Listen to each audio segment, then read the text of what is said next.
como estaba contando, es importante, además de la estación geomecánica, obtener el censado de polos. Es habitual que en una estación geomecánica tomemos, pues a lo mejor 10 familias de fracturas con todas sus propiedades, pero eso es claramente insuficiente para hacer un censado de polos con el habitual programa DIPS. Con lo cual nosotros, una vez que hemos determinado cuáles son las familias principales y hemos observado todas sus propiedades, vamos a, con la brújula, tomar unas 20 o 30 medidas más de toda la fracturación que vemos sin entrar en detalle de sus propiedades. Es decir, que lo que hacemos es, entre comillas, enriquecer nuestra base de datos de orientación de discontinuidades. Tenemos las fracturas que hemos medido con sus propiedades y luego vamos a montar en el lateral de la plantilla pues muchas más familias de fracturas, todas las que vamos encontrando, para hacer un histograma como este y poder tener un estudio un poco más estadístico. En este caso, en esta estación geomecánica que vemos aquí, ya volcada a Excel, pues hemos incorporado, esto ya es de gabinete, ya no es de campo, hemos incorporado el histerograma que veis ahí en azul y con esos puntos que me marcan las familias de polos principales. Bien, pues la verdad es que las estaciones geomecánicas se emplean pues tanto en los emboquilles de túneles, como en taludes, como en el interior de galerías. Es frecuente utilizar libretas o bien pues unas planchas en las cuales colocamos nuestra hoja de toma de datos. Ahí en este caso estamos impartiendo una serie de cursos de toma de datos de campo, pues en este caso en Lima, en una galería piloto.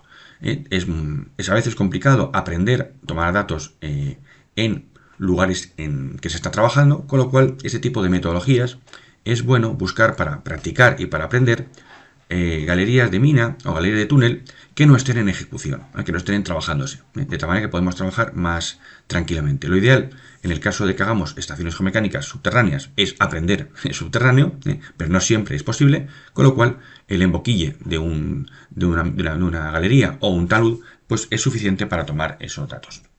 Hoy en día se han desarrollado técnicas remotas para tomar datos de fracturación una vez que hemos realizado un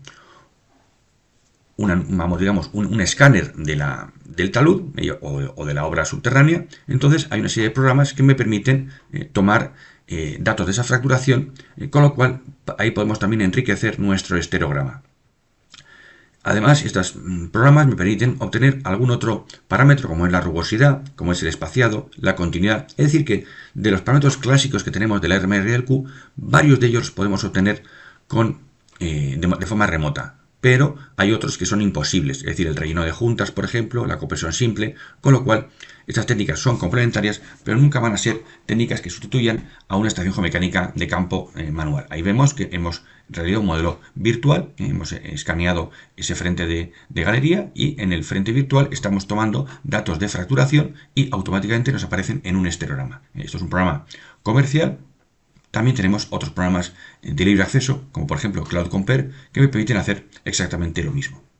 Históricamente lo que hacíamos era tomar datos, hacer un escáner del talud o de la mina o de la galería con dos cámaras de fotos con una cierta, diferente orientación. Hoy en día lo podemos hacer con un iPhone, por ejemplo, realizando un escáner con fotogrametría, que es una técnica hoy en día bastante más potente. Como vemos aquí, además de contar el número de familias de fracturas que tenemos en la parte superior, también podemos en la parte inferior, con otra aplicación, en este caso este software que hemos comentado comercial, podemos determinar pues la rugosidad de las juntas, la continuidad, etcétera. Ahí vemos, por ejemplo, que este programa me permite hacer un scanline, una línea alrededor de una fractura, y vamos viendo cómo es la rugosidad de ese perfil.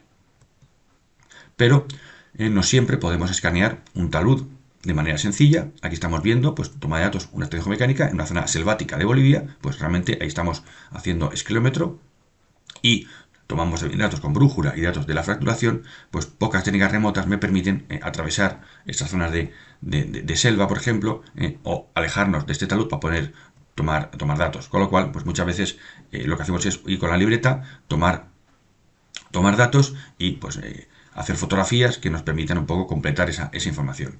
Pero ante estas circunstancias, como comento aquí, de lugares muy remotos, sobre todo lugares incómodos y demás, con agua, con circunstancias, digamos, adversas climatológicas, pues la verdad es que lo llevar plantillas normalizadas es lo más útil para que no se nos olvide nada, como comentamos siempre, y además llevarlo en papel, que es menos delicado que llevar material, digamos, digital. Bueno, pues todo esto, como comentamos, a veces lo presentamos de manera, digamos, en sucio, como sería aquí, en la libreta en sucio, o la podemos pasar a limpio en una hoja Excel y añadirle los estereogramas para tener ahí pues, los diagramas de fracturación de mi estación geomecánica. Bueno, el instrumental de campo que usamos para hacer estaciones geomecánicas, pues ha variado prácticamente nada en los últimos 25 años. Hemos incorporado algunas nuevas tecnologías, como pueden ser los GPS, las cámaras digitales, por ejemplo, y la fotogrametría. Es decir, el escanear un talud ya es una cosa muy fácil que podemos hacer con nuestra cámara de fotos. Podemos hacer fotos sucesivas y hacer una fotogrametría, hacer una reconstitución tridimensional del talud, o bien utilizar otras herramientas como un láser escáner, un LIDAR, etc. Pero otras son, digamos, clásicas de los últimos 30 o más años, ¿no? Martillo de geólogo, esquelómetro o martillo Smith, una cinta de medir de unos 5 o 10 metros, un flexómetro, una cinta metálica, una tablilla o una regla para medir espesores en milímetros de las juntas, por supuesto una brújula con kilómetro. Yo normalmente al campo llevo 2 brújulas, o cuando voy de algún tipo de trabajo remoto llevo siempre 2 brújulas, en caso de que una me pueda fallar. Una lupa puede ser muy útil. Por supuesto, libretas y bolsas para tomar muestras. Es decir, muchas veces no sabemos o tenemos alguna duda de la litología, pues mejor llevarnos una pequeña muestra para hacer una petrografía en caso de que podamos hacerlo. El peine de Barton, que veremos, el perfilómetro para determinar la rugosidad de un plano.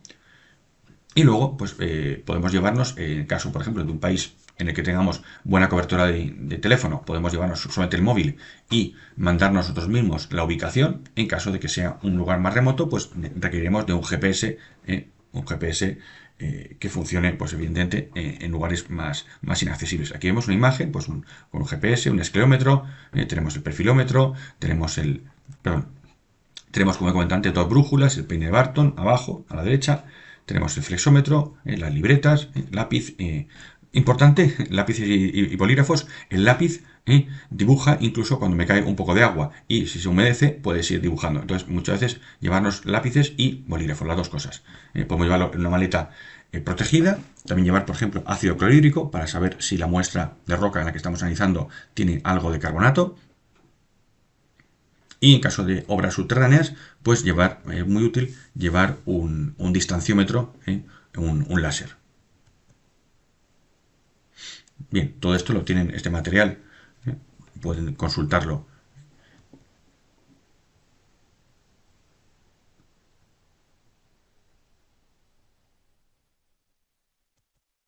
Bien, ahora vamos a hablar un poco condiciones sobre la seguridad. La seguridad en la toma de datos geotécnicos es, como en toda obra, lo más importante. Es decir, nada justifica un accidente tomando datos geotécnicos. Con lo cual, lo más importante, la seguridad. Ante cualquier problema se deja, no se accede al lugar o se suspende la actividad. En todos los ambientes llevaremos un chaleco reflectante de colores vivos, naranja, amarillo o rojo, con bolsillos, en lo que llamamos tipo geólogo, bolsillos para que nos permiten llevar la brújula y otros elementos. Silbato de emergencia, importante, sobre todo también cuando estemos tomando datos en campo, que tengamos a lo mejor una zona de vegetación que podamos extraviarnos, un silbato de emergencia, por supuesto teléfono móvil, y en zona que estemos que no haya cobertura de móvil y demás, pues una radio, por supuesto, con las baterías cargadas. Gafas de protección, para que